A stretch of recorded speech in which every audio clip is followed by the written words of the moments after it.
Hello दोस्तों, नमस्ते। कैसे हैं आप सब। आज की कहानी है विश्वासघात। कहानी को पूरा सुने, अच्छी लगे तो लाइक शेयर और चैनल को सब्सक्राइब कर दे। धन्यवाद। माँ जी, यह तो वाकई बहुत खूबसूरत साड़ी है। हाँ, मेरे पगफेरे पर मेरी अम्मा ने दी थी, बहुत संभाल कर रखी थी। पर अब तुम पहन लेना अपनी बेटी की शादी में। और ये लो, शादी में खर्च करने के लिए 5,000 रुपये। कोई कमी ना रखना शादी में। भाव विभोर हो शांता धोबिन की आंखें छलछला उठी। सच में फरिश्ता हो माँ जी तुम। मैं ये रुपये धीरे धीरे चुका दूंगी, कहकर वह दरवाजे की तरफ बढ़ गई। इधर ये सब देखकर माँ जी की बहू भुनभुना रही थी। जब देखो पैसे बिगाड़ती रहती है। अब तो डूबे ही समझो 5,000 रुपये। कितना कितना समझाती हूँ, पैसों का लेन देन ऐसे मत किया करो। पूरी दुनिया की सुनेगी, बस मेरी नहीं सुनेगी। मालती जी एक कोमल हृदय की महिला थी। उनका मेलजोल धोबी, चौकीदार, दूध वाला, सब्जी वाला, पेपर वाला आदि से कुछ ज़्यादा ही था। सबकी मदद करना उनके स्वभाव में था। दिवाली, होली में बढ़ चढ़कर त्योहारी देती थी। इसके अलावा भी यदा कदा रुपए पैसों में इन सब की मदद करती रहती। ऐसा नहीं कि रोशनी को अच्छा नहीं लगता। वह कोई पत्थर दिल इंसान नहीं थी। बस उसे एक भय रहता था कि कहीं कोई ऐसी कोमल हृदय स्त्री का गलत फायदा ना उठा ले। रोज ही तो अखबार धोखाधड़ी के केस से भरे हुए होते हैं। फिर यह भी सच है, जहाँ विश्वास है वहाँ छल भी। इसलिए रोशनी को लगता विश्वासघात का किसी को मौका ना दो। इसके उल्टे मालती देवी को सबका दर्द साझा लगता। किसी की भी परेशानी वह देख नहीं पाती। कभी पुराना तो कभी नया सामान देकर वह सबकी मदद करती रहती। परसों ही दूध वाले रमेश को 100 रुपये साइकिल सुधारने के लिए ले गया है। अक्सर ही सब्जी वाले से बचे हुए छुट्टे पैसे नहीं लेती। मीना यानी काम वाली ही सबसे ज़्यादा मुँह लगी है। मीना घर आते ही सबसे पहले मालती देवी उसे गर्मा गर्म नाश्ता कराती है, फिर झाड़ू पोछा लगाती। रोशनी का दिमाग तब ज़्यादा गर्म हो जाता जब वह कोई नई डिश बना रही हो और सासू माँ मीना को रोक लेती। अरे रुक मीना, ये खाकर ही जाना। शांता धोबिन के जाते ही रोशनी ने फिर से कोशिश करी समझाने की। माँ जी, इन लोगों से थोड़ी दूरी बनाकर रखनी चाहिए। आप भोली हैं, पर यह दुनिया बहुत बुरी है। कब कौन आपको लूट ले जाएगा पता ही नहीं चलेगा। मगर मालती देवी ने अपनी दलीलें रख दी। देखो बेटा, दुनिया वैसी ही है जैसी हम इसे बनाते हैं। मुझे तो आज तक कोई बुरा नहीं मिला। मैंने सबकी मदद करी है, सब पर भरोसा जताया है और इसके बदले हमेशा ढेर सारा प्यार और सम्मान पाया। दूसरे दिन जब रोशनी बस स्टॉप पर उतरी तो उसका बैग कॉपियाँ जांचने के लिए लाने की वजह से काफ़ी भरा हुआ और भारी था। एक हाथ में लैपटॉप बैग, दूसरे हाथ में बैग में 2 बंडल कॉपियाँ। 2 कदम चलते ही हाँफ गई रोशनी। तभी सब्जी वाला राजू आ गया। लाइए मैडम जी, हम पहुंचा देते हैं आपको।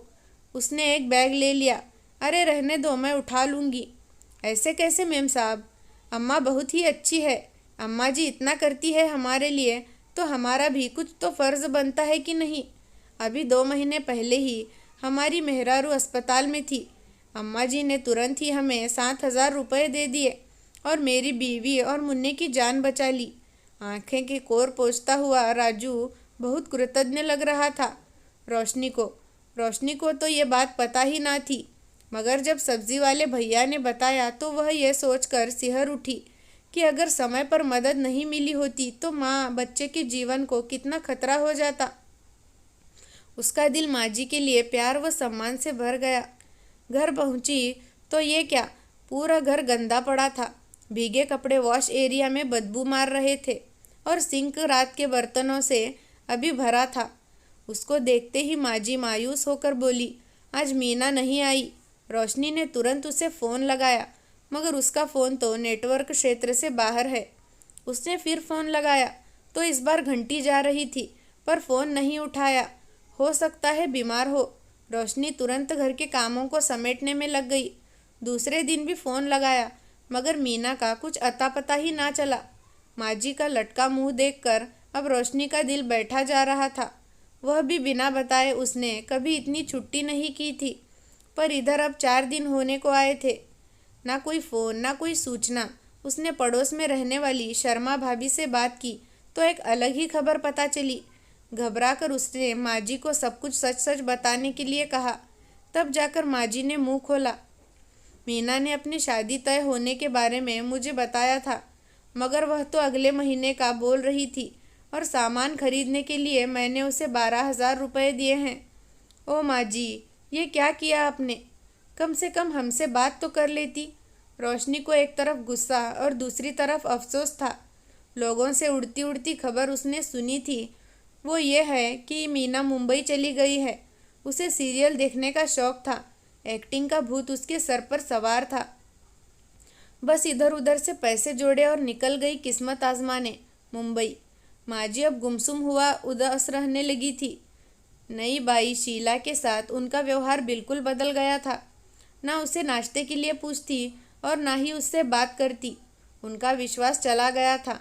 अब वह दुनिया से बेगाना सा बर्ताव करने लगी थी। खुद रोशनी को भी यही सही साबित होने का गम था। अब उसे मलाल होने लगा था। दुनिया में बहुत कम लोग होते हैं जो दूसरों का दुख महसूस कर सकते हैं। उन कम होते लोगों में से एक नाम और कम हो गया था मालती देवी का, जो हाथ खोलकर मदद करती थी। वह घबराकर सिकुड़ गए थे, ढीले ढाले निश्चित पड़े थे। माँ जी अब उन लोगों से कटने लगी थी। सुबह जब दूध वाला रमेश आया तो माँ जी को काफ़ी आवाज़ लगा रहा था, मगर माँ जी ने रोशनी से कह दिया, बोल दे मैं बाथरूम गई हूँ, नहीं मिलना मुझे इन लोगों से। मैं ऐसे दोपहर में जब धोबिन शांता आई तब भी माँ जी उसे कन्नी काटती रही। रोशनी कह दे मैं सो रही हूँ। शांता बार बार पूछती रही, माँ जी ठीक तो है ना? रोशनी ने कहा ठीक है, बस दोपहर की झपकी ले रही है आजकल।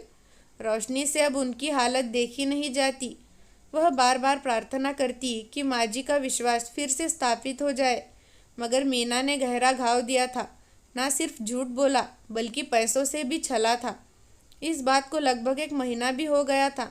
सब कुछ पहले जैसा था, बस माँ जी बदल गई थी।